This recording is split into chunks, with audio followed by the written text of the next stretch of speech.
पानदेवा मुक्ताबाई नमो त्रिभुवन पावनी आद्यत्रय जननी देवाची नमो सद्गुरु तुकया ज्ञान दीपा नमो सद्गुरु सच्चिदानंद रूपा नमो सद्गुरु भक्त कल्याण मूर्ती नमो सद्गुरु भास्करा पूर्ण कीर्ती संपाद्य ज्ञानंच विधाय भक्तिं विलोकितोयेन समाधिराजा वैराग्यवंतं सुविचारयुक्तं नमामि जोगं शिरसा गुरुंतम मस्तक हे पाया मस्तक हे पाया मस्तक हे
स्मरण होय सकळ विद्यांचे अधिकरण तेची बंधू श्रीचरण श्री गुरूंचे जयाचे आठवे शब्द सृष्टी अंगवे सारस्वताघवे जिभेशिये वक्तृत्वा गोडपणे अमृता ते पारुखे म्हणे रस होती ओळगणे अक्षरासे भावाचे अवतरण अवतरविती खून हाताचडे संपूर्ण तत्वभेद श्री गुरुचे पाय जे हृदय घेऊसो निठाय तै एवढे भाग्य होय उन्मेषाचे ते नमस्कारोणी आता रवी दीप हिरा दाविती देखणे अदृश्य दर्शने संतांची त्यांचा महिमा काय वर्णू मी पामर न कळे तो साचार ब्रह्मादिका प्रस्तुत प्राप्तस्थळी प्राप्त प्रसंगी कीर्तनरूपी सेवेकरिता निवडलेला अभंग महान भगवत भक्त जगद्वंदने जगद्गुरु श्रीमंत श्री तुकोबराय यांचा संतांचा कार्यत्वावच्छेदकाने तुलनात्मक दृष्ट्या महिमा सांगणारा 6 चरणाचा उत्कृष्ट असा अभंग आहे. विठ्ठल विठ्ठल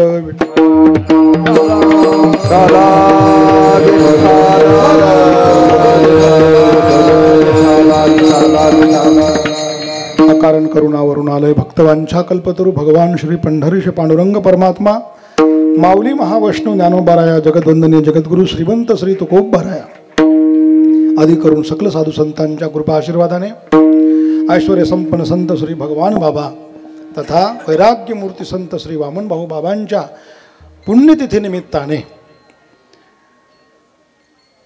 श्री संत नारायण महाराज तारकेश्वरगड श्री संत भीमसिंग महाराज तसेच गोविंद महाराज केंद्रे बाबा आदी करून हरिभक्तिपरायण रघुनाथ महाराज उमरेकर महाराज आदी करून सकल साधू संतांच्या कृपा आशीर्वादाने हरिभक्तिपरायण आदरणीय आदिनाथ महाराज शास्त्री त्यांच्या प्रेरणेने समस्त ग्रामस्थ गंगादेवी यांच्या अतुलनीय सहकार्याने उपस्थितीने संपन्न होत असणारा हा अखंड हरिनाम सप्ताह या सप्ताहातील आजचा हा 3रा दिवस आजची ही सेवा आज माझ्या वाट्याला प्राप्त झालेली आहे. सर्व ग्रामस्थांच्या मार्फत मला फोन आला आमच्या हरिभक्तिपरायण भानदास महाराज आणि त्यांनी ही सेवा माझ्याकडे प्रदान केली. तशी सर्वांना कल्पना पत्रिकेहून अशी येते की माझी सेवा ही उद्याची होती, परंतु काही कारणास्तव आळंदीला समाजयोगी त्यागमूर्ती गुरुवर्य गोविंद महाराज केंद्रे बाबांचा तपपूर्ती सोहळा चालू आहे. फार मोठा विशाल कार्यक्रम चालू आहे आणि ज्यांची आज सेवा होती असे विष्णू महाराज ते म्हटले, महाराज तुमची उद्याची सेवा मी करतो, तुम्ही आज जा. गावकऱ्यांचाही फोन आला, जमेल का? तसं मग आम्ही पाठ बंद सांगितले नव्हते, म्हणून पाठ घेऊन तिथून निघालो, संस्थेतला पाठ घेऊन निघालो. त्यामुळे थोडा 10 मिनटं थोडासा उशीरही झाला यायला. त्यामुळे जरी बदल असला तरी जे तुम्हाला उद्या ऐकायचं होतं ते आज ऐकायचं, जे आज ऐकायचं ते उद्या ऐकायचे, बाकी काही फरक नाही दुसरा. तर या संतद्वयांची, भाऊबाबांची पुण्यतिथी या ठिकाणी संपन्न होत आहे. उपस्थित समस्त महाराज मंडळी आहेत, त्यांच्या मुखातून आपण भागवत कथा श्रवण करत आहात. असे हरिभक्तिपरायण धनंजय महाराज या ठिकाणी उपस्थित आहेत. तथा आपल्या गावचं वैभव, आता ज्यांची वारकरी शिक्षण संस्था ही पूर्ण झाली असे हरिभक्तिपरायण रवी महाराज शिरसाट हे देखील या ठिकाणी उपस्थित आहेत. समस्त गायक मंडळी, सुंदर सुंदर वादक मंडळी या ठिकाणी उपस्थित आहेत. सर्वांचा नामोल्लेख करणं मला शक्य नाही, म्हणून सर्वांना वंदन करून, तुम्हा सर्व भाविक भक्तांना वंदन करून मी सेवेला प्रारंभ करतो. विठ्ठल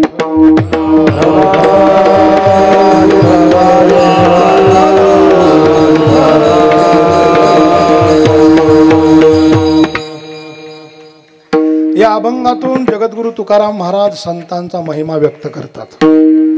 आपण मंडपामध्ये त्याकरताच बसलेलो आहोत, काहीतरी चांगलं ऐकायला मिळावं, त्याच्यातून काहीतरी पुण्य लाभ व्हावा आणि आपलं कल्याणाचा काहीतरी मार्ग सापडावा, या दृष्टीने आपण सर्वजण संसारातला वेळ बाजूला करून कामं सारून या ठिकाणी येऊन बसतो. एवढा आपण खर्च देखील करत आहोत, काहीतरी चांगलं ऐकायला मिळावं या दृष्टीने, त्यातून काहीतरी पुण्याची उत्पत्ती व्हावी या दृष्टीने. म्हणून आपण जो सेवेकरता अभंग घेतलेला आहे तो जगद्गुरु तुकाराम महाराजांचा आहे. महाराज या अभंगातून संतांचा महिमा सांगतात. संतांचा महिमा ऐकून काय होणार आहे, आम्हाला काय मिळणार आहे? तर संतांचा महिमा ऐकून बरंच काय मिळणार आहे. जे कशानेच मिळणार नाही ते संतांचा महिमा ऐकून मिळणार. त्यांचा महिमा ऐकला देवाला देखील आनंद होतो. भगवान म्हणतात, जे संतांचा महिमा गातात ना ते देखील मला प्राणापेक्षा जास्त आवडतात. तेही प्राणा परवते आवडती मज निरुते, जे भक्त चरित्राते प्रशंसिती. असं हे भक्त चरित्र आहे. ज्ञानोबराय ज्ञानेश्वरीमध्ये संतांचा महिमा गात असताना मग आणि रमून जायचे, तेव्हा श्री संत निवृत्तीनाथ महाराजांना त्यांना जाग करावं लागत होतं की बाबा तू संतस्तवणी रतसी, तरी कथेची सेन करीसी, निराळू बोलू दावीसी सनागर. तू जेव्हा संत स्तवनामध्ये रततोस ना तेव्हा कथा काय चाललेली आहे ते विसरून जातोस. असा संतांचा महिमा, गोड महिमा आहे, सर्वांनी गायलेला आहे. गायला पाहिजे. का गायला पाहिजे महाराज? तर असं आहे, वस्तू आपल्याजवळ असून उपयोग नसतो. त्या वस्तूचा महिमा समजल्याशिवाय त्या वस्तूचा उपयोगच होत नाही. नाहीतर आपल्याकडे जवळ आहे. माऊलींनी फार सुंदर गोडगोड दृष्टांत ज्ञानेश्वरीमध्ये दिलेले आहेत. माऊली म्हणतात की एका मनुष्याला म्हटले परीस सापडला, परंतु त्याचा महिमा त्याला माहीत नव्हता आणि म्हणून त्याने तो परीस एका शेळीच्या गळ्यामध्ये बांधला. ज्याला महिमा माहीत होता त्याला ती शेळी दिसली. त्यांनी बघितलं शेळीच्या गळ्यामध्ये काहीतरी दिसतंय लटकलेलं. काय बघितलंय? जाऊन बघितलं तर अरे हा तर परीस आहे. आणि परीसाचा महिमा काय माहित आहे ना? आपुल्या महिमाने धातू परिसे केले सोने. धातूला परी सोनं करतो असा त्याचा महिमा त्याला माहीत होता. त्याने आपल्या कमरेची चाबी सोडली, चाबी सोडून त्याला लावून बघितली, चाबी सोन्याची झाली. अरे म्हटलं हा परीसाच आहे. परंतु ज्या अर्थी यांनी या शेळीच्या गळ्यामध्ये बांधला त्या अर्थी याला याचा महिमा माहीत नाही. आपण लाभ घेऊ शकतो. तो म्हटला का रे बाबा या शेळीच्या गळ्यामध्ये हा दगड का बांधलास? तो म्हटला उगा चमकतो म्हणून, जरा गुळगुळीत दिसला म्हणून बांधला. अरे म्हटले तुला याच्यापेक्षाही चमकदार दगड मी आणून देतो, तो मला दे आणि हा तो घे, काय हरकत नाही. तो गेला वाळवंटामध्ये, चमकदार शिंपलं आणलं. शिंपी चमकणारी, बघ म्हटला त्याच्यापेक्षाही चमकतं की नाही? म्हटलं हा. मग हे घे आणि ते दे. माऊली सांगतात की तोडीला परिसू बांधिला गळा शुक्तिका लाभे. शुक्तिका म्हणजे शिंपल्याच्या लाभाने त्याने गळ्यात बांधलेला परिस तोडला आणि देऊन टाकला. का? वस्तू होती परंतु वस्तूचा महिमा माहीत नव्हता. वस्तू असून उपयोग नाही, वस्तूचा महिमा माहीत पाहिजे. विठ्ठल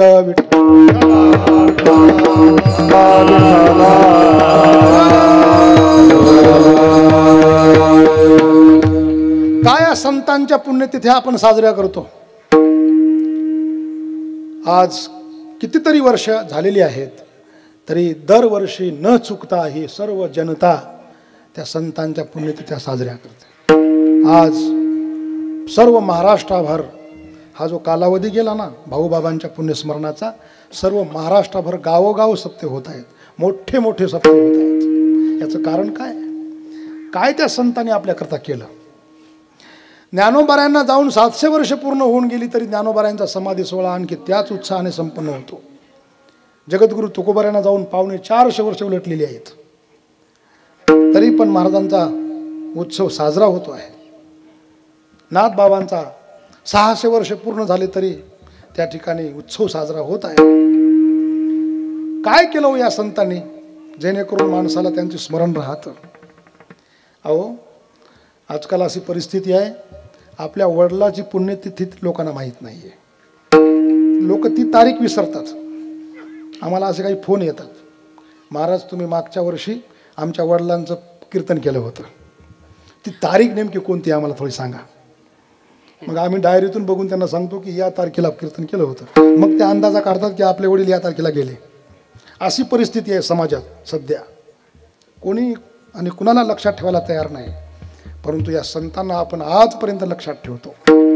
काय उपकार आहेत यांचे, काय केलं या संतांनी आपल्याकरता, तेच महत्व या अभंगात आहे. विठ्ठल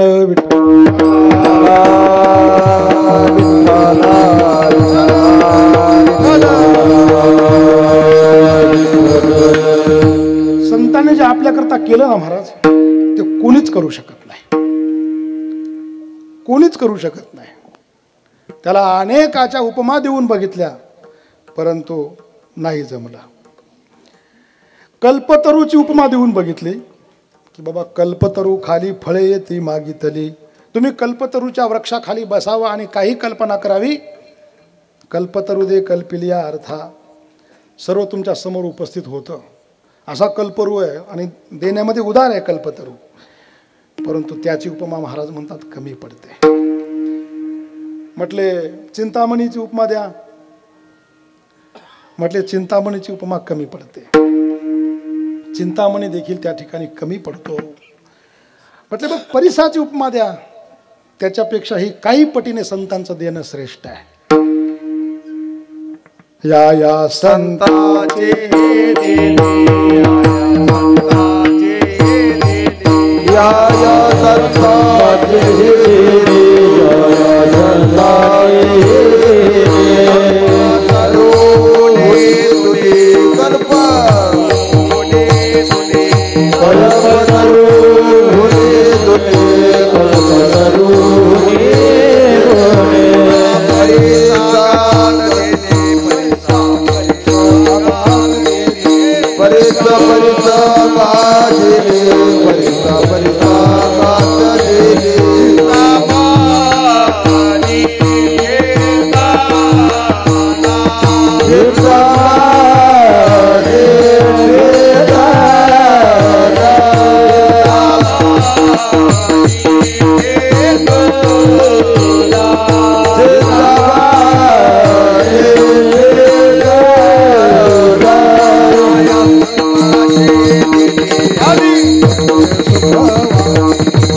Hare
संतांचं देणं या चरणातून सांगतात. या संताचे हे देणे कल्पतरुहुनी दुने, परिसा परिसा आगाध देणे चिंतामणी ठेंगणा. म्हटले असं करा ना, सूर्याची उपमा द्या संतांना. सूर्य किती प्रकाश देतो जगाला. माऊली म्हणतात नाही चालणार, त्याच्या ठिकाणी उणीवपणा आहे. काय उणीव आहे? माऊली म्हणतात तेजे सूर्य जैसे सोज्वळ, परी तोही आस्तवे हे किडाळ. सूर्य आहे हो चमकदार, सूर्य प्रकाश देतो, परंतु त्याचा एक दिवस अस्त होतो, रोज तो मावळतो. परंतु आमचे संत असे आहेत, अस्त नाही आता एकची अंधारा, अस्त नाही आता एकची अंधारा, मोहरा अस्त नाही आता एकची मोहरा, सोनी अंधारा दुरी झालो, सोनी अंधारा दुरी झालो, सोनी अंधारा दुरी झालो. संत जेव्हा उदयाला येतात ना, संतांचा कधी अस्त होत नाही. तुका म्हणे अस्त उदयो त्यांच्या तेजा नास्त. त्यांच्या तेजाला कधीच अस्त नाही, सारखं तेज लखलखित लखलखित लखलखित आजपर्यंत चालतं. कुठपर्यंत चालणार आहे? जववरी चंद्र सूर्य तववरी कीर्ती घट स्थिर, तिथपर्यंत चालणार आहे. असं नाही, उलट आमचे बाबा कुरेकर बाबा उलट करतात. म्हणतात जोपर्यंत संतांची कीर्ती आहे तोपर्यंत चंद्र सूर्य राहतील. असं आहे. सूर्याची उपमा संतांना देऊन नाही चालत, कारण सूर्य मावळतो, संत कधी मावळत नाहीत. दुसरी गोष्ट, सूर्य तापदायक आहे, संत तापदायक नाहीत. म्हणून मार्तंड जे तापहीन आहेत, सूर्य मग ते पण तापहीन. विशेषण द्यावं लागेल तुम्हाला. म्हटले असं करावं, चंद्राची उपमा द्या की, चंद्र तर शीतल आहे की. माऊली म्हणतात चंद्र संपूर्ण एखादे वेळ हे सदा पुरते. चंद्र हा संपूर्ण फक्त पौर्णिमेलाच होतो, इतर तिथीला कमी कमी कमी कमी होत राहतो. अमावस्याला तर काहीच नसतो. चंद्र संपूर्ण एखादे वेळ हे सदा पुरते. म्हटले असं करा ना मग, ढगाची उपमा द्या. मेघ, मेघ फार उदार आहेत. माऊली म्हणतात मेघाची उपमा दिली असती, त्याच्यातही काही कमी पण आहे का. मेघ उदार परी ओसरे, मनोनी उपमेसी न पुरे, हे निशंकपणे संपा खरे पंचानन. मेघाची उपमा देखील जमत नाही हो. वा, मेघाची उपमा जमत नाही, सूर्याची उपमा जमत नाही, चंद्राची उपमा जमत नाही. म्हटले असं करा, सर्वात पवित्र गोष्ट आम्ही गंगा मानतो, गंगेची उपमा द्या संताला. महाराज म्हणतात त्या गंगेची उपमा जमत नाही. सुचित्वे सुची गंगा होय, पाप तापही जाय. बरोबर आहे, परंतु त्या गंगेमध्ये कमी कोणती आहे? परी ते आहे बुडणे एक. त्या गंगेत बुडावं लागतं, बुडल्याशिवाय मोक्ष मिळत नाही, पाप जात नाही. आता ही आपली गंगा चांगली आहे, जास्त थंड नाही. परंतु जर ती भागीरथी गंगा बघितली, हिमालयातली गंगा, तिकडे जर आपण स्नानाकरता गेला तर ते पाणी नुसतं बर्फाचं आहे. तुम्ही अनुभव घेतलाय त्या गोष्टीचा. त्या पाण्यामध्ये बुडता येत नाही, म्हाताऱ्या माणसांना बुडणं शक्य नाही. आता तरी थोडीशी वाहनांची व्यवस्था झाली, तरी पण इतक्या दूर जाणं शक्य होत नाही आणि सर्वांना ते स्नान घडणं सुलभ नाही. म्हणून परी ते आहे बुडणे.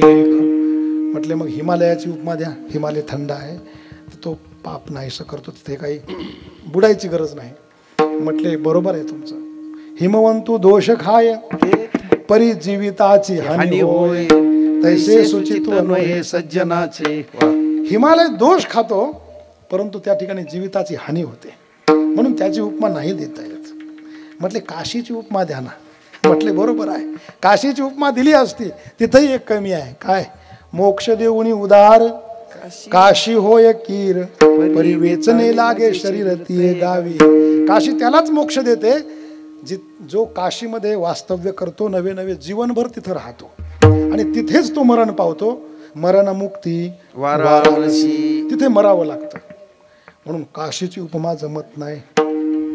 सूर्याची उपमा जमत नाही, चंद्राची उपमा जमत नाही, अनेक आता कितीतरी काढता येतील बघा.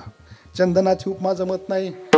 अहो भरपूर भरपूर भरपूर उपमा देऊन बघितल्या संत वाङ्मयामध्ये, परंतु उपमा देण्यासारखं काहीच नाही. म्हटले बरं काय नेमकं असं काय आहे की जे ह्या गोष्टी करू शकत नाहीत आणि संत करतात. ह्या अभंगाच्या पहिल्या चरणात रविदीप हिरा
महाराज तुलनात्मक दृष्ट्या संतांचा महिमा सांगतात.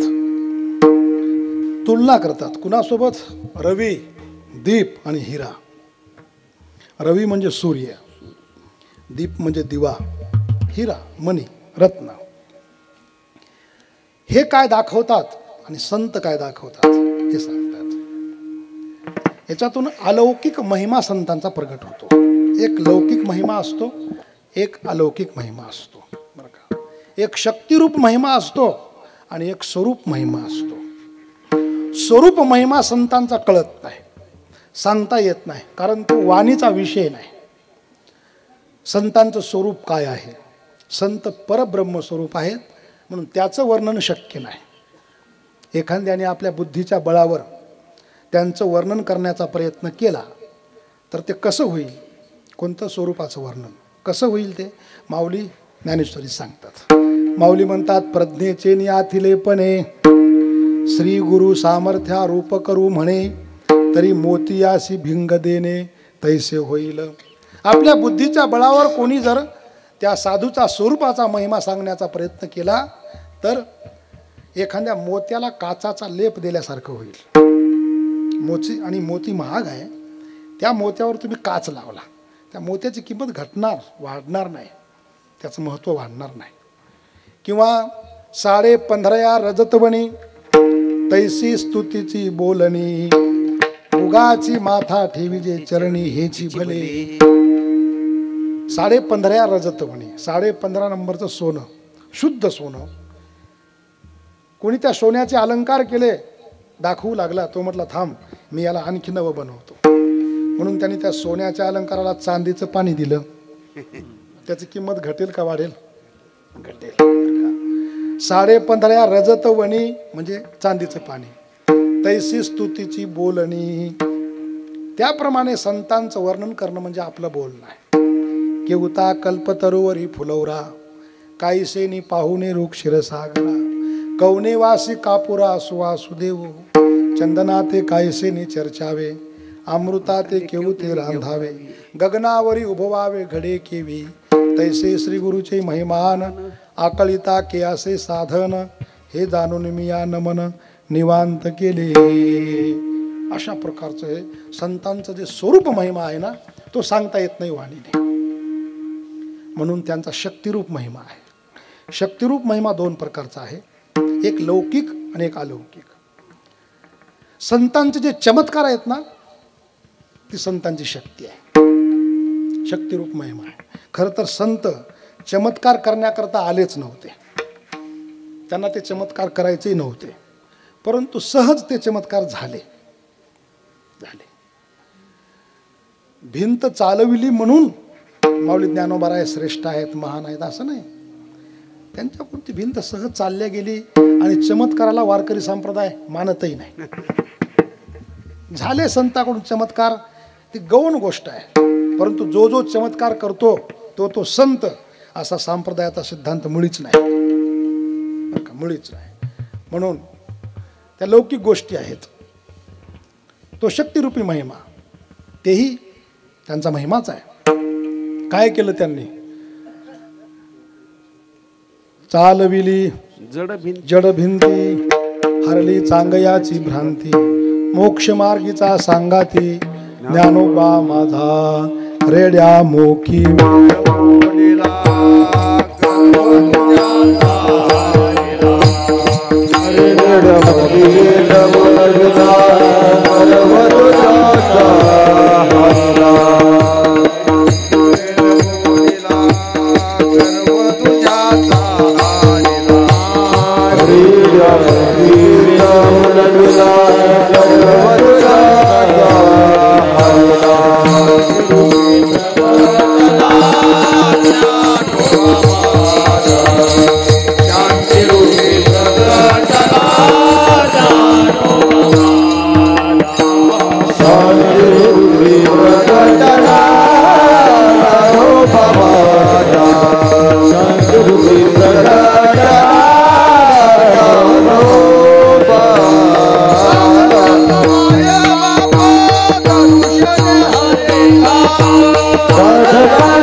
चमत्कार आहे. बैसोनी पाण्यावरी वाचली ज्ञानेश्वरी, हे चमत्कार आहेत. कितीतरी भाऊबाबांच्या जीवनामध्ये अनेक चमत्कार सापडतात. सहज ते चमत्कार झाले. कधी कधी मेलेला मुलं उठवले, असे चमत्कार घडले. परंतु या चमत्कारामुळेच ते साधू आहेत असं नाही. चमत्कार कोणी करू शकतं. थोडीशी शक्ती हाती आली की चमत्कार कोणी करू शकतं. साधा साधक चमत्कार करू शकतो. दिली चाले वाचा, क्षय मागिल्या कर्माचा, तपश्चर्याचा क्षीण भाग आहे तो. परंतु संतांचं संतत्व त्याच्यावर अवलंबून नाही. संतांचं संतत्व हे त्यांच्या अलौकिक शक्तीवरून अवलंबून आहे.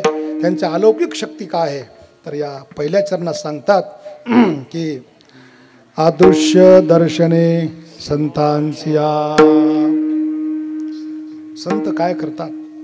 रवी, दीप आणि हिरा हे दाखवतात, जगाला दाखवतात. काय दाखवतात? देखणं दाखवतात. देखणं दाखवतात म्हणजे दिसणार दाखवतात. जे दिसण्यास योग्य आहे ते दाखवतात. परंतु संत जे जगाला दाखवतात ना, ते कशानेच जे दिसत नाही, जे अदृश्य आहे ते संत दाखवतात. अदृश्य दर्शने संतांच्या. आता जे अदृश्य आहे त्याला ते दाखवतात, या म्हणण्यातच व्याघात दोष येतो. जर अदृश्य आहे तर मग दाखवतात कसं? दिसतं म्हणजे ते दृश्य झालं, आणि दृश्य आहे ते दाखवणं ठीक आहे, पण अदृश्य दाखवतात. तर आता हे अदृश्य म्हणजे काय आणि दृश्य म्हणजे काय, हा चिंतनाचा भाग आहे.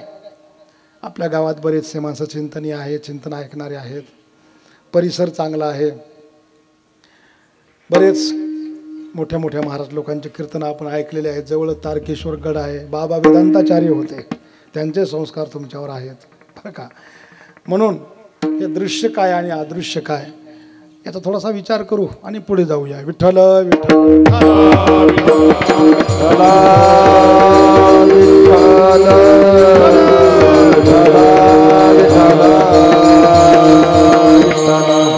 संत अदृश्य असं काय दाखवतात आणि रविदीप ही अदृश्य काय दाखवतात. हे दृश्य म्हणजे काय हो, तर दृश्य म्हणजे जगत आणि अदृश्य म्हणजे परमात्मा.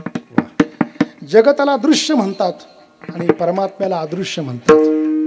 जगताला दृश्य का म्हणतात, तर जगत हे आपल्या पंच ज्ञानेंद्रियांचा विषय होतं. काही श्रोत्राचे विषय होतात, काही त्वचेचे विषय होतात, काही घ्राणाचे विषय होतात, काही रसनेचे विषय होतात, काही नेत्राचे विषय होतात. हे पंच ज्ञानेंद्रिय आहेत. श्रोत्रम चक्षुष स्पर्शनंच रसनम घ्राणम एवच, हे पंच ज्ञानेंद्रिय आहेत. या जगात अशा काही वस्तू आहेत की त्या डोळ्याने दिसत नाहीत परंतु रसनेने दिसतात. भाजी तिखट आहे की सपक आहे, खारट आहे की आळणी आहे, कशाने कळते? डोळ्याने कळते का? एखादा म्हटला मी बघूनच सांगतो भाजी आळणी आहे का खारट आहे, नाही कळणार, बघून नाही कळणार. त्याकरता तिला जिभेवरच ठेवावं लागतं. भाजीतलं मीठ जसं दिसण्याकरता जीभ पाहिजे. एखादा म्हटला आता हे माईक काळं आहे की पांढरं आहे हे सांगण्याकरता मी हातानेच सांगतो. एखादा सुरदास मनुष्य आला, तो जर हाताने सांगू लागला की हे काळं आहे की पांढरं आहे, तर हा हाताचा विषय नाही आहे, तो विषय कशाचा आहे? डोळ्याचा विषय आहे. डोळ्यावाला मनुष्य सांगू शकतो की हा रंग काळा आहे की पांढरा आहे. काही विषय काही इंद्रियांचे असतात, काही विषय काही इंद्रियांचे असतात. पंच ज्ञान इंद्रिय सर्व जगताचं ज्ञान करून देतात, सर्व जगताचं. हे झालं प्रत्यक्ष बरं का. परंतु काही काही असे विषय असतात की जे प्रत्यक्षाने दिसतच नाहीत, त्याचा अनुमान करावं लागतं. म्हटले त्या डोंगरावर धूर दिसतो, मग काय तिथे म्हटले अग्नी आहे. आता हा अग्नी जो तिथे आहे तो कशानेच दिसत नाही. धूर दिसतो पण काय दिसत नाही? अग्नी दिसत नाही. परंतु मनुष्य इथून सांगतो की त्या डोंगरावर अग्नी आहे. का हो, तुम्हाला दिसतो का? नाही दिसत. मग ऐकायला येतो का? नाही, ऐकायला येत नाही. जर तुम्हाला दिसत नाही, ऐकायला येत नाही, स्वाद मिळत नाही, तर तुम्ही त्या ठिकाणी अग्नी आहे कसं म्हणता? तो म्हटला अनुमान प्रमाणावर सांगतो.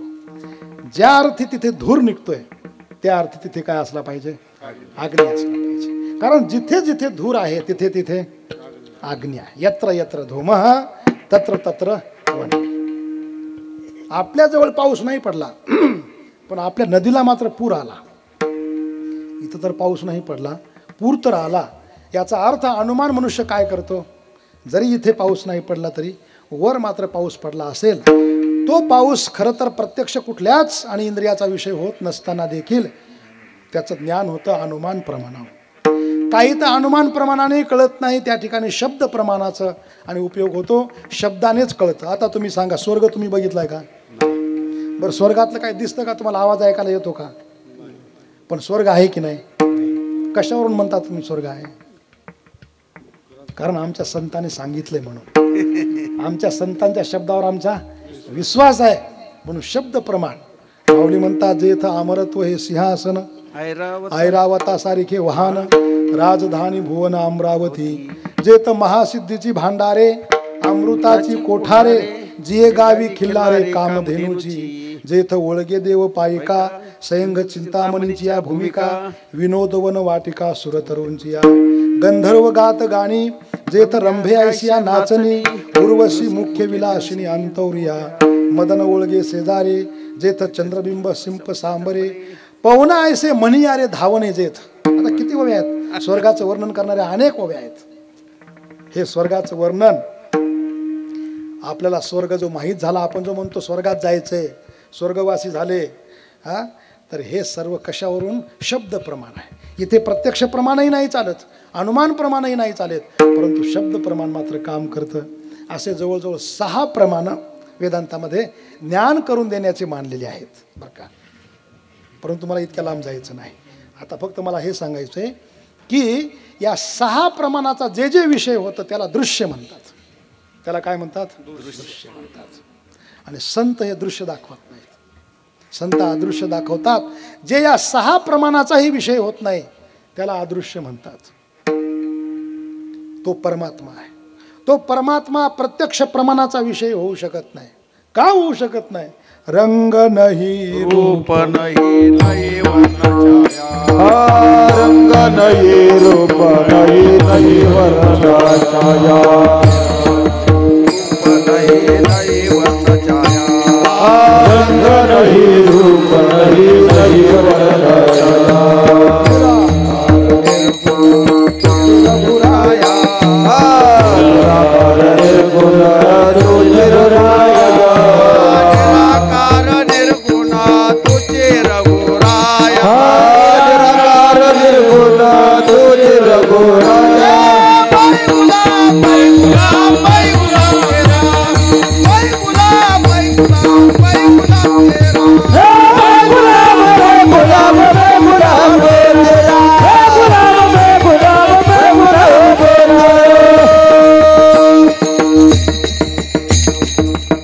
देव कधी डोळ्याने दिसतच नाही.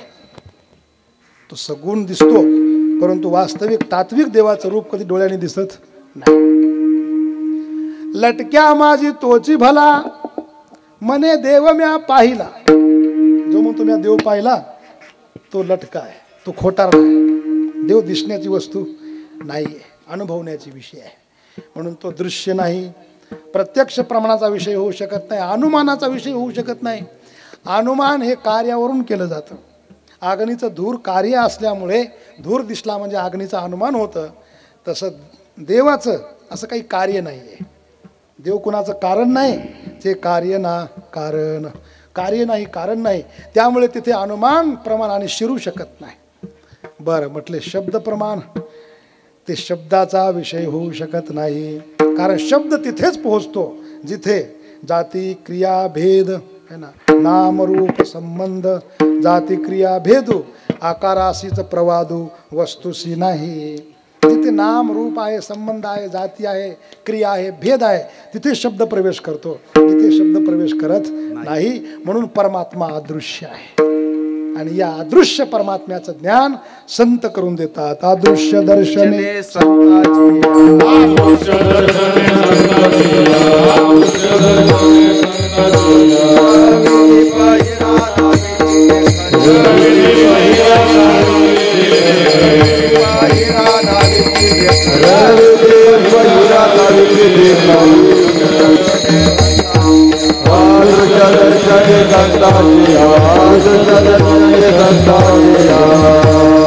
वस्तू समोरच असते परंतु संतांची कृपा झाल्याशिवाय ती दिसत नाही. लांब नाहीये जवळ आहे परी जवळच आहे पण संत कृपा व्हावी लागते बरं का. तशी दृष्टी द्यावी लागते.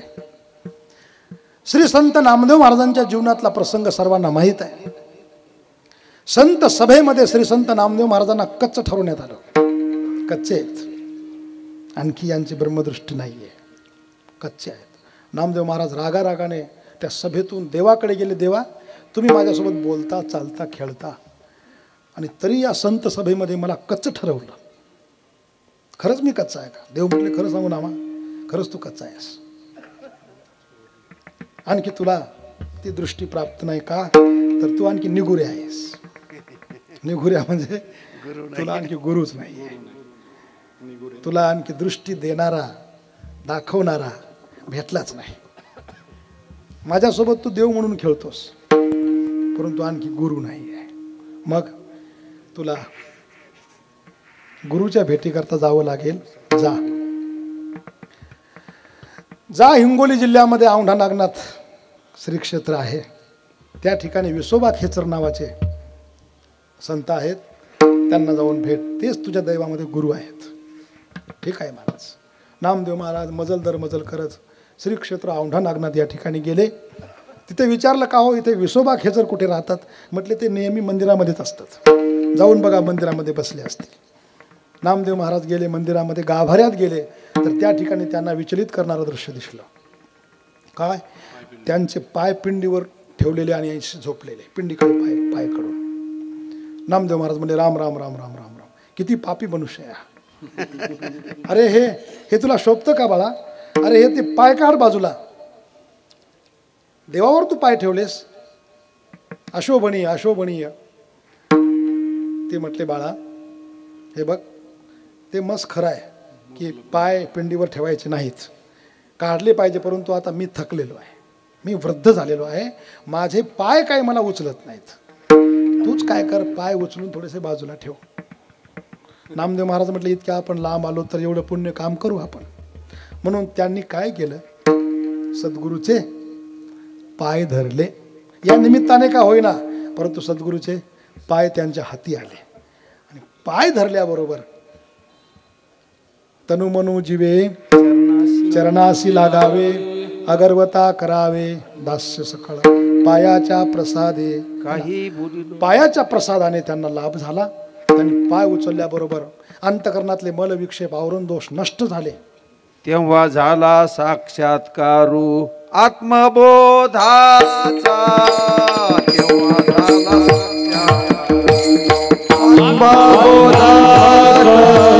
तेव्हा झाला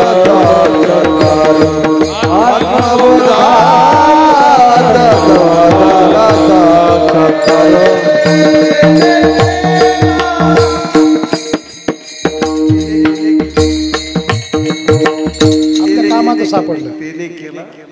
हा खेचरू, हा त्याने गुरु केला खेचरू.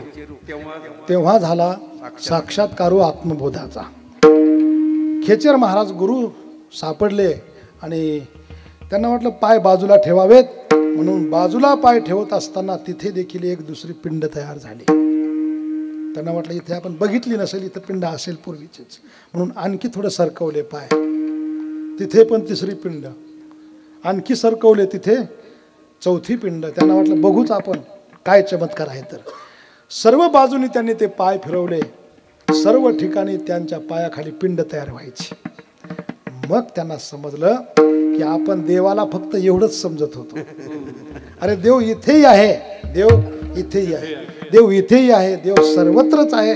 आणि म्हणून नामा म्हणे खेचर पायी, ओळखी झाली सर्वा ठाई. की परमात्मा सर्वत्र आहे आता मला दिसायला लागलं. अदृश्य होता त्यांना परमात्मा आतापर्यंत, परंतु अदृश्य दर्शने. ते जेव्हा परत पंढरपूरला निघाले, एका ठिकाणी भोजन बनवलं, रोट्या तयार करून ठेवल्या, भाजी तयार करण्याकरता आणि उद्युक्त होते. तर तेवढ्यात एक कुत्रा आला आणि त्या कुत्र्याने रोट्या उचलल्या आणि पळाला. आता खरं तर नामदेव महाराजांनी आता काठी घेऊन त्याच्या पाठीमागे लागायला पाहिजे, परंतु नामदेव महाराजांनी काठी नाही घेतली, हातामध्ये तुपाची वाटी घेतली. हाती घेऊन तुपाची वाटी, नामा लागला सोना पाठी. त्या कुत्र्याच्या पाठीमागे नामदेव महाराज आले आणि म्हटले अरे बाबा, कोरड्या रोट्या खाऊ नकोस, तूप लावून खा. आता मला माहित आहे तू कोण आहेस, तर आता मी तुला ओळखलेलं आहे.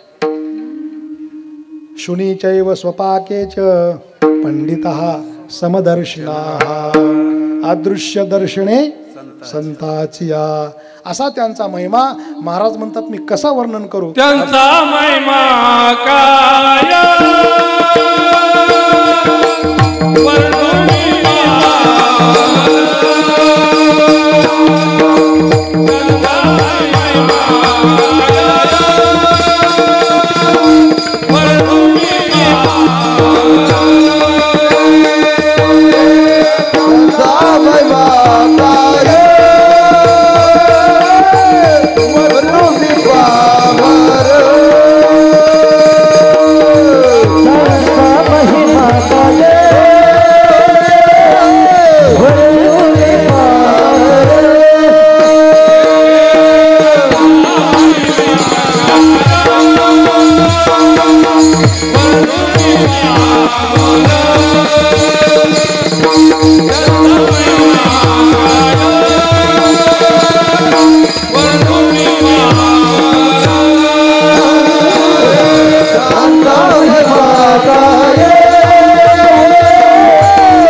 वर्णन करू. महाराज स्वतःला पामर म्हणून घेतात. वास्तविक पाहता महाराज पामर नव्हते, परंतु ही महाराजांची नम्रता आहे. कारण जो विद्वान असतो तो नम्र असतो. विद्या विनयेन शोभते. जिथे विद्या आहे तिथे नम्रता आहेच. म्हणून महाराजांची नम्रता आहे, लीनता आहे की मी त्या संतांचा महिमा वर्णन करू शकत नाही. त्यांचा महिमा काय वर्णू मी, पामर मी, तुच्छ तुच्छ आहे. माझ्याच्याने काय त्यांचा महिमा वर्णन करू शकू शकतो. याकरता महाराजांनी एक कैमुतिक न्याय वापरला. महाराज म्हणतात मी तर सोडून द्या, पण 4 ज्याला तोंड आहेत किंवा 4 डोके ज्याला आहेत असा ब्रह्मदेव, त्या ब्रह्मदेवाला देखील संतांचा महिमा कळत नाही. न कळे तो साचार ब्रह्मादिका. ब्रह्मादिकाला वास्तविक पाहता ब्रह्मदेवाचं काही एक डोकं नाही. एक डोक्यावाला माणूस किती काम करतो हे आपल्या लक्षात आहे. तर त्याला तर 4 डोके होते. त्याचं काम काय सामान्य आहे का? जगाचं काम काय सामान्य आहे? हा, अहो त्याला हे सर्व निर्माण करायचं आहे. त्याच्याकडे काम निर्माणाचं आहे. सांगा तुम्ही इथं जेवढे माणसं बसलेत कुणाचा चेहरा सारखा आहे? सर्वांचा चेहरा वेगळा वेगळा आहे. सर्वांचे डोळे वेगळे वेगळे आहेत. सर्व वेगळं केलं. बरं त्याच्यात काही एकच योनी आहे असं नाही ना. 84 लाख योनी आहेत. प्रत्येक योनीमध्ये प्रत्येक प्राणी भिन्न भिन्न आहे. प्रत्येक प्राण्याचा प्रत्येक अवयव भिन्न भिन्न आहे. सांगा तुम्ही एवढे अवयव तयार करायचे किती कारखाने असतील बरं? नुसते डोळे उत्पन्न करणारेच किती कारखाने असतील. हा, आणि एक इंद्रिय नाही ना, असे सर्व इंद्रिय हे एवढे उत्पन्न करायचे, बरोबर त्याच ठिकाणी जोडायचे. कुठलाच इंद्रिय खालीवर झालं नाही पाहिजे. किती सूक्ष्मता आहे. तर असा हा इतका मोठा ब्रह्मदेव हे जगाची निर्मिती करतो आणि त्याला देखील संतांचा महिमा कळत नाही. एकदा ब्रह्मदेव आकाश मार्गाने जात होते. खाली श्री संत कबीर महाराज भजन करत होते. श्रीराम जय राम जय जय राम त्यांचं भजन सुरू होतं. ब्रह्मदेवाला सहज वाटलं की आपण जर जातच आहोत, कोणीतरी भक्त आहे आणि तो खाली भजन करत आहे, त्याची काहीतरी इच्छा असेल तर आपण चला पूर्ण करून जाऊया. कारण तो देवाला बोलवत आहे, त्यापेक्षा आपणच जाऊन त्याची इच्छा पूर्ण करू. म्हणून ब्रह्मदेव स्वतः आले आणि कबीर महाराजांच्या पुढे उभे राहिले. म्हटले, बाळा हे वत्सा नेत्र उघड. कबीर महाराजांनी नेत्र उघडले. म्हटले, मला ओळखलंस? महाराज म्हटले, नाही. अरे म्हटले, मी सृष्टीकर्ता ब्रह्मा आहे. ही सृष्टी मीच निर्माण केलेली आहे. बरं म्हटले, जर तू आणि कशाच्या अपेक्षेने भजन करत असतील तर तुला अपेक्षित वस्तू तुम्हाला मागू शकतोस. मी तुला कुठलीही वस्तू देऊ शकतो. मी तुझ्यावर प्रसन्न आहे, काहीही माग. कबीर महाराज म्हटले, मी काही मागण्याकरता भजन करतच नव्हतो. मी आपलं भजन आनंदाकरता करतोय. नाही म्हटले, मी आलोय आता, मी रिकामा जाणार नाही. काहीतरी माग, मी तुला देणार. अहो म्हटले, काही नको मला. नाही म्हटले, काहीतरी माग. तर कबीर महाराजांना वाटलं की यांना अहंकार झालेला आहे, थोडं यांची उतरवली पाहिजे. म्हणून कबीर महाराज म्हटले, तुम्हाला द्यायचं ना, मला थोडीशी नम्रता आणून द्या म्हटले. थोडी नम्रता जर भेटली तर बरं होईल. आता याने नम्रता हा शब्द प्रथमच ऐकला होता. म्हटलं, ते कुठल्या मार्केटला मिळते? ते म्हटले, ते तुम्ही शोधा. ब्रह्मदेव नम्रता शोधण्याकरता अनेक मोठ्या मोठ्या मार्केटला गेला, पण त्याला नम्रता नावाचा आणि वस्तू पदार्थ कुठेही सापडला नाही. खूप शोधलं त्यांनी, परंतु कुठेच नाही सापडला. आंतरराष्ट्रीय मार्केटला गेला, तिथेही नाही सापडलं. नम्रता नावाचे कुठला पदार्थ सापडलाच नाही. शेवटी नाराज होऊन परत निघाला. नारद महर्षी भेटले. का हो म्हटले ब्रह्माजी नाराज? अहो म्हटले, थोडंसं चिंता आहे. एका भक्ताला मी म्हटलं तुला लागेल ते मी देतो, त्यांनी मला एक वस्तू मागितली, ती वस्तू काही सापडत नाही. म्हटले, कुठली वस्तू आहे? म्हटली, त्यांनी कसली नम्रता मागितलेली आहे. नारद महर्षींच्या लक्षात आलं की ब्रह्मदेवाची उतरवायची कोणीतरी ठरवलेली आहे. म्हटले, असं आहे, ती बाहेर मिळत नाही. म्हटले, मग ती तुमच्या जवळच आहे. कसं? काही नाही म्हटले, ज्याने तुम्हाला ती वस्तू मागितली त्याच्या पुढे जाऊन साष्टांग दंडवत घाला, त्याला भेटली. मग यांच्या लक्षात आलं ब्रह्मदेवाच्या की आपलं नेमकं चुकतंय कुठं? आपण आपल्या अहंकारामध्ये गेलो. संत मात्र हे अहंकार विरहित असतात, त्यांना अहंकार सहन होत नाही. जाऊन त्यांनी कबीर महाराजांना दंडवत घातला, म्हटले महाराज मला क्षमा करा, मी तुम्हाला ओळखू शकलो नाही. तर न कळे तो साचार ब्रह्मादिका, ब्रह्मादिकाला देखील तो महिमा कळत नाही. आणखी महाराज काही तुलनात्मक दृष्ट्या आम्हाला त्यांचा महिमा सांगा. महाराज अभंगाच्या 3ऱ्या चरणात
तुलनात्मक दृष्ट्या आणखी एका आणि पदार्थासोबत तुलना करून संतांचा महिमा सांगतात. चंदनासोबत तुलना करतात की चंदन काय करतं आणि संत काय करतात. चंदनही उपकार करतं, संतही उपकार करतात, परंतु चंदन ज्या प्रकारचा उपकार करतं त्याच्यापेक्षाही श्रेष्ठ उपकार संतांचा आहे. चंदन काय करतं? महाराज सांगतात, तापली चंदन निवविते कुडी. कुडी म्हणजे शरीर. हे शरीर कितीही तापलेलं असू द्या, चंदन त्याला थंड करतं. आता मिळत नाही ओरिजिनल खरं चंदन मिळत नाही, परंतु जर आहेत काही भागात चांगलं चांगलं चंदन मिळतं. ते चंदन शरीर तुमचं कितीही गरम होऊ द्या, तर त्या शरीराला नुसतं माथी जरी ते चंदन लावलं माथ्यावर तरी संपूर्ण शरीर एकदम थंडगार करतं. तुम्हाला एसीची गरजच पडणार नाही. असं त्या चंदनामध्ये पावर असते, इतकी पावर असते चंदनामध्ये. तुम्ही कढाईमध्ये तेल भरलेलं आहे आणि ती कढाई गरम केली, ते तेल उकळतंय ते तेल. त्या उकळत्या तेलामध्ये जर आपण 52 कसी चंदनाचा एक थेंब टाकला तर पूर्ण ते कढाईतलं तेल थंड करण्याची ताकद त्या चंदनामध्ये आहे. एवढी ताकद त्या चंदनामध्ये असते, म्हणून चंदनाला फार किंमत आहे. संत हे तसंच, ते मात्र फक्त बाह्य शरीरावरील ताप नाहीसा करतं, पण संत हे त्रिगुण तो काढी संत संग. संतांच्या संगतीने तिन्ही गुणाचा ताप निवृत्त होतो. तमोगुण, रजोगुण, सत्वगुण, हे तिन्ही गुण आहेत ते आणि जीवाला त्रास देतात, तप्त करतात. जीव या गुणामध्येच खेळतो आहे. त्रिभिर गुणमैर भावै रेभि सर्वमिदं जगत मोहितम नाभिजानाति मामेभ्य परमव्ययम. सर्व जगत या तीन गुणाने मोहित झालेलं आहे आणि संत मात्र या त्रिगुणातून बाजूला करतात. त्रिगुण तो काढी संत संग. संतांच्या संगतीला कोणी जाऊ द्या. धन्य है सत्पुरुषों का संग बदल देता जीवन का रंग. जीवनाचा रंग बदलतात संत. सज्जनगडाहून स्वामी समर्थ मधुकरी करता खाली उतरले. रोज उतरत 2-4 घरी मधुकरी मागितली की आपलं परत जात. त्यांचा रोजचा नियम. एक घर असं ज्या घरी एक म्हातारी राहत होती. ती म्हातारी मात्र समर्थांना कधीच काय देत नव्हती. संत दारात येऊन उभे राहायचे. ती म्हणायची आज काही केलंच नाही, आज आमच्या घरी असंच आहे तसंच आहे. रोजच परत पाठवायची असणारी. एक दिवस समर्थाला शिष्य म्हटले की महाराज तुम्ही त्या म्हातारीच्या घरी का जाता. तर ते म्हटले बाबा जाणं आपलं काम आहे. ती तिचं काम करते, मी माझं काम करतो. आणि तिला कधीतरी बुद्धी होईल ना द्यायची. एक दिवस समर्थ गेले असता ती सारवत होती. तिला राग आला, हे रोज रोज काय येतो बाबा, म्हणून तिने सारवत असताना तो पोतराच त्यांना फेकून मारला. ते म्हटले आजपर्यंत काही नाही दिलं, आज काहीतरी तू दिलं. पोतरा घेतला, त्यांनी तो घेऊन गेले आणि तो पोतरा धुतला, साफ केला, स्वच्छ केला. तो कपडा आणि स्वतःला म्हणू लागला की धन्य आहे सत्पुरुषाचा संग. त्या म्हातारीच्या जवळ होतो. ती म्हातारी मला रोज शेणामध्ये बुडवायची आणि जमिनीवर घासायची. परंतु या महात्म्यांच्या हाती लागलो, हे रोज मला पाण्यातून धुवून काढतात. धुवून काढलं पाण्यातून. त्यांनी सुंदर सुंदर त्याच्या वाती बनवल्या, तुपामध्ये भिजवलं त्याला. तो म्हटला मी तूप कधीच बघितलं नव्हतं, मला फक्त शेण माहीत होतं, पण आज मात्र मला तुपाची चव मिळाली. आणि तिथून उचलला. सुंदर भगवंताच्या काकड्या करतात, ते काकडे नेलेले आहेत. सांगायचं तात्पर्य हे आहे की त्रिगुण तो काढी संत संग. आणि आणखी काही तुलना देतात. माये बापे पिंड पाळीला माया जन्म मरण जाया संत संग. आई बापापेक्षाही श्रेष्ठ उपकार काय आहे संतांचे. आई बाप लहानाचं मोठं करतात. त्या जीवाला चालणं बोलणं पाहणं सर्व शिकवतात. त्यांचे फार उपकार आहेत, थोर उपकार आहेत. परंतु त्यांच्यापेक्षाही थोर उपकार संतांचे असे आहेत. आईबाप फक्त या देहाला सांभाळतात, पण या देहाचं जन्म मरण नाहीसं करण्याकरता संतांचा संगच करावा लागतो. जन्म मरण जाया संत संग. आणखी काही तुलना केली का म्हटले हो. कशासोबत. मिष्टान्नासोबत तुलना केली, अन्नासोबत तुलना केली. म्हटले मिष्टान्न जे आहे ना ते माणसाची भूक निवारण करतं, परंतु जन्माचं दुःख ते निवारण करू शकत नाही. संतांचे वचन असे असतात, त्या संतांच्या वचनामुळे जीवाचं जन्माचं दुःख नाहीसं होतं. म्हणून संतांच्या वचने वारी जन्म दुःख मिष्टान्न ते भूक निवारण. म्हणून जर आपल्याला कल्याण व्हावा असं आपल्याला वाटत असेल, आपला उद्धार व्हावा असं जर वाटत असेल, तर आपण त्या संतांकडे न बोलवता गेलं पाहिजे. अभंगाचं शेवटचं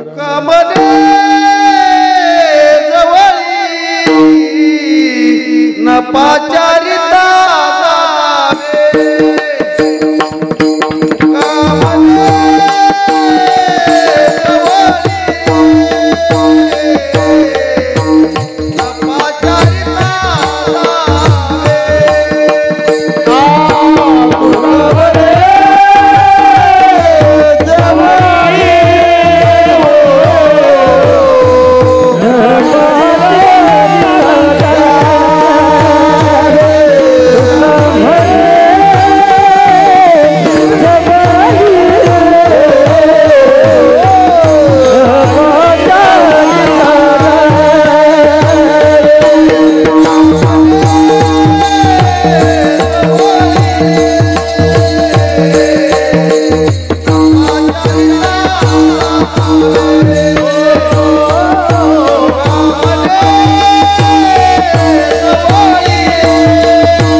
जवळी न पाचारिता जावे संत चरणी भावे रिघावया. अशा संतांच्या जवळ आपण न बोलवता देखील गेलं पाहिजे. संतांची भेट घेतलीच पाहिजे, कारण संतांच्या दर्शनाने फार मोठा लाभ होतो. काय लाभ होतो तर संत दर्शने हा लाभ पद्मनाभ जोडला.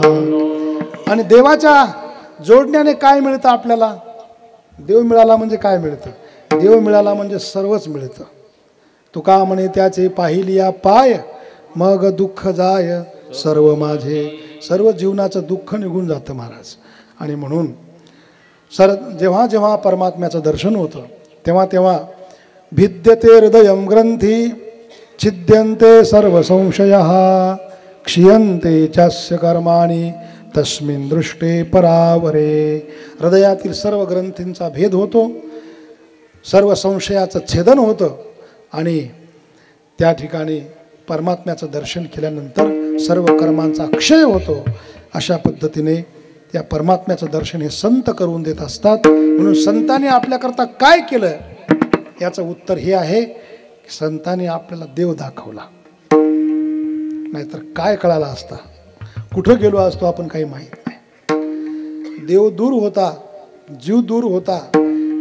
देवाचं आणि जीवाचं नातं जोडलं ते कोणी जोडलं असेल तर संतांनी जोडलं. वारंवार तुम्हाला आग्रह केला, तुमच्या वाड्या वस्त्यावर ते संत फिरले, तुम्हाला देवाचं महत्त्व त्यांनी पटवून दिलं, तुम्हाला भजनाला लावलं, तुम्हाला कीर्तनाला लावलं, वारीला जा म्हटले.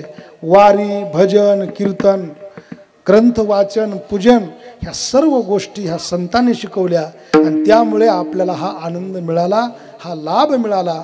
हे सर्व उपकार त्या संतांचे आहेत. म्हणून त्या संतांची पुण्यतिथी आपण साजरी करतो आहे. त्या संतांची जर पुण्यतिथी आपण साजरी केली तर त्यांची सेवा, तुका म्हणे देवा त्यांची केली पावे सेवा, ही देवाचीच सेवा आहे. या दृष्टीने ही झालेली सेवा. कारण कीर्तनानंतर भोजनाचा कार्यक्रम आहे. विद्यार्थ्यांना तो गुरुजी आवडतो जो शाळा वेळेच्या अगोदर सोडतो. त्यामुळे मी गुरुजीच आहे, मला माहीत आहे. त्यामुळे हे आपल्याला आपली वेळ संपत आलेली आहे. अभंगाचा धावता आपण भावार्थ बघितला. सर्व गंगादेवी मंडळ, ही भजनी मंडळ आपले पूर्वीपासून परिचय आहे. भजनी मंडळाशी बऱ्याच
संत